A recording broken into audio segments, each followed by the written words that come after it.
La rebelión ignorada de Coré y la trágica caída que Dios castigó.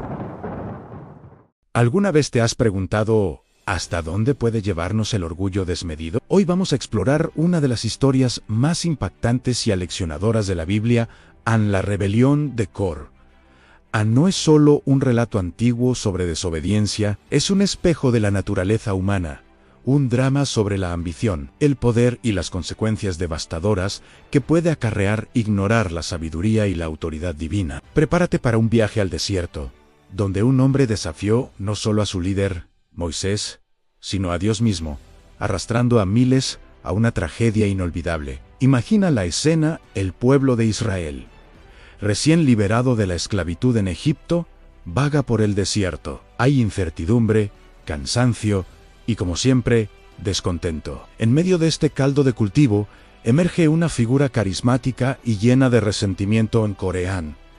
Él no era un cualquiera, era un levita, primo de Moisés y Aarón, perteneciente a una familia con un rol sagrado. Pero para Coré, no era suficiente. Veía a Moisés y a Aarón, sus propios parientes, acumulando lo que él consideraba demasiado poder: el sacerdocio, la comunicación directa con Dios. ¿Por qué solo ellos?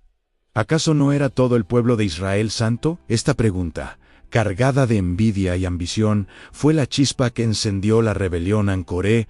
No actuó solo. Era un líder nato, un maestro de la persuasión. Se acercó a otros hombres influyentes, a Datán y a Abiram, líderes de la tribu de Rubén, quienes también albergaban sus propias quejas. Juntos, tejieron una red de descontento. Su mensaje era simple y peligrosamente atractivo: ya basta, Moisés y Aarón se han enaltecido por encima de la congregación del Señor. Todo el pueblo es santo, y Dios está entre nosotros. ¿Por qué se levantan ustedes sobre nosotros? Piensa en lo seductor de este argumento. Apelaba al orgullo de la gente, a su deseo de sentirse importantes y reconocidos. Coré les dijo exactamente lo que querían oír. Les hizo creer que Moisés no era un líder elegido por Dios, sino un tirano que se había autoimpuesto. Consiguió reunir a 250 príncipes de la congregación, hombres de renombre, y juntos se presentaron ante Moisés y Aarón. No fue una simple queja, fue una confrontación directa, un desafío a la estructura misma del liderazgo que Dios había establecido. La reacción de Moisés es fascinante. Cuando escuchó las acusaciones, no respondió con ira ni con autoritarismo. La Biblia dice que se postró sobre su rostro. Este gesto de humildad profunda es un contraste brutal con la arrogancia de Coré. Moisés no se defendió a sí mismo, sino que llevó el asunto directamente a Dios. Sabía que esta no era una lucha de poder entre hombres, era una rebelión contra la autoridad divina. Moisés entonces propone una prueba para resolver la disputa de una vez por todas. Le dice a Coré y a sus seguidores en Mañana por la Mañana: el Señor mostrará quién es suyo y quién es santo. Tomen sus incensarios, pongan fuego e incienso en ellos, y preséntense delante del Señor en el hombre, a quien el Señor elija. Ese será el santo. Era una prueba de fuego, literal y figuradamente. El incienso era un acto sagrado, reservado para los sacerdotes. Al pedirles que lo hicieran, Moisés estaba permitiendo que Dios mismo juzgara quién tenía el derecho de acercarse a él de esa manera. Pero Moisés no se detuvo ahí. Intentó razonar con ellos una última vez. Especialmente con Corán. Le recordó el privilegio que ya tenía como levita, servir en el tabernáculo. ¿Les parece poco que el Dios de Israel los haya apartado de la congregación para que se acerquen a él para ministrar en el servicio del tabernáculo y para estar delante de la congregación para servirles? Le preguntó. Moisés intentaba hacerle ver que su ambición lo estaba cegando ante las bendiciones que ya poseía. Buscaba el sacerdocio, un rol que Dios no le había asignado, despreciando el importante papel que ya tenía. La respuesta de los rebeldes fue de un desafío total. Cuando Moisés mandó llamar a Datán y Abiram, ellos se negaron a ir, respondiendo con un desprecio absoluto. ¿No es suficiente que nos haya sacado de una tierra que fluye leche y miel para matarnos en el desierto, para que también te enseñorees de nosotros? Es increíble, ¿verdad? Llamaron a Egipto la tierra de su esclavitud, una tierra que fluye leche y miel, la misma descripción de la tierra prometida que Moisés les ofrecía. Su perspectiva estaba completamente distorsionada por el odio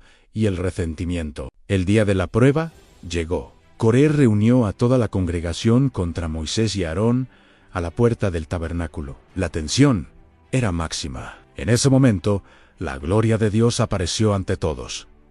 La intervención divina era inminente. Dios le habló a Moisés y a Aarón, diciendo: «Apártense de en medio de esta congregación, y los consumiré en un momento». La ira divina estaba a punto de desatarse sobre todos. Pero aquí vemos de nuevo el corazón de Moisés como líder. Él y Aarón cayeron sobre sus rostros y rogaron por el pueblo: «¡Ah, Dios, Dios de los espíritus de toda carne, ¿no es un solo hombre el que pecó?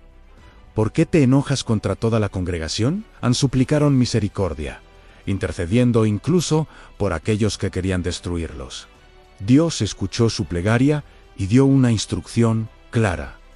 El pueblo debía apartarse de las tiendas de Coré, Datán y Abiram. Moisés transmitió el mensaje a la congregación, advirtiéndoles que se alejaran de todo lo que pertenecía a esos hombres impíos para no ser consumidos en sus pecados. Esta fue la última oportunidad, la línea final trazada en la arena del desierto. La gente obedeció y se creó un espacio vacío alrededor de los rebeldes y sus familias. Entonces, Moisés pronunció las palabras que sellarían su destino. Dijo: «En esto conocerán que el Señor me ha enviado para hacer todas estas cosas, y que no las hice de mi propia voluntad. Si estos hombres mueren como mueren todos los hombres, entonces el Señor no me envió. Pero si el Señor hace algo nuevo, y la tierra abre su boca, y se los traga con todo lo que tienen, y descienden vivos al Esiol, entonces conocerán que estos hombres irritaron al Señor». Lo que sucedió a continuación fue aterrador y espectacular. Tan pronto como Moisés terminó de hablar, la tierra bajo los pies de los rebeldes se partió. Una grieta enorme se abrió y se los tragó a ellos, a sus familias y todas sus posesiones. La Biblia describe cómo descendieron vivos al abismo, y la tierra se cerró sobre ellos. Desaparecieron de en medio de la congregación. El resto de los israelitas, al oír sus gritos, huyeron aterrorizados, pensando que la tierra también los tragaría a ellos, pero el juicio no terminó ahí. Los 250 hombres que habían ofrecido incienso con Coré, desafiando el sacerdocio de Aarón, también fueron juzgados. Salió fuego de la presencia del Señor y los consumió. En un instante, la rebelión fue aplastada de la manera más dramática y definitiva posible. La historia de Coré es una advertencia eterna sobre los peligros del orgullo, la envidia y la ambición desenfrenada. Coré tenía una posición de honor, pero su orgullo le hizo desear más. No podía soportar ver a otros en una posición de autoridad. Incluso cuando esa autoridad venía directamente de Dios, en su rebelión no fue solo contra Moisés, fue un rechazo directo a la voluntad divina. Y lo más trágico es que no cayó solo. Su carisma y su retórica venenosa arrastraron a cientos de familias a la ruina. Esta narrativa nos enseña varias lecciones cruciales que siguen siendo relevantes hoy. Primero, la importancia de la humildad. Coré creía que merecía más, mientras que Moisés, el verdadero líder, se postraba en humildad ante Dios.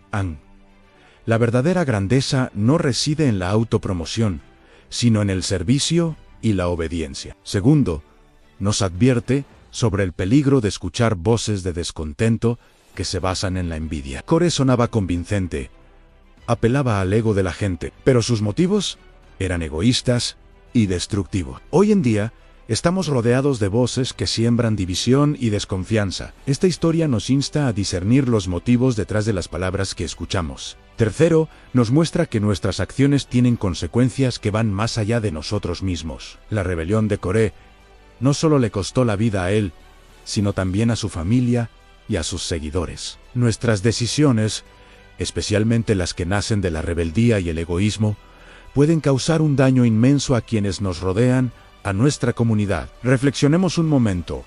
¿Cuántas veces en nuestras vidas hemos sentido esa punzada de envidia, ese deseo de tener lo que otro tiene? ¿Cuántas veces hemos cuestionado la autoridad, no por una razón justa, sino porque hiere nuestro orgullo? La historia de Coré nos llama a examinar nuestro propio corazón. Nos pide que reconozcamos nuestras limitaciones, que valoremos las bendiciones que ya tenemos y que respetemos las estructuras de autoridad legítima, ya sea en nuestra familia, en nuestro trabajo o en nuestra comunidad de fe. El castigo de Coré fue severo, sin duda, pero el mensaje es claro: al desafiar a Dios y sembrar división, tiene consecuencias devastadoras. Pero la historia también nos muestra la misericordia, en la intercesión de Moisés, quien rogó por el pueblo, a pesar de que se habían vuelto contra él. Nos recuerda que incluso en medio del juicio, hay una oportunidad para el arrepentimiento y para elegir el camino correcto. La rebelión de Coré no es solo un relato de la antigüedad, es un drama humano que se repite una y otra vez. Es la historia de cómo la ambición puede envenenar el alma y cómo el orgullo precede a la caída. Que su trágico final nos sirva como un recordatorio perpetuo de buscar la humildad, practicar la obediencia y, sobre todo, poner nuestra fe en la sabiduría divina por encima de nuestro propio entendimiento. Gracias por acompañarnos en este profundo análisis. Si esta historia te ha hecho reflexionar, dale a me gusta, compártela con alguien que necesite escuchar este mensaje y no olvides suscribirte para más exploraciones de las historias más poderosas de la humanidad. Nos vemos en el próximo video.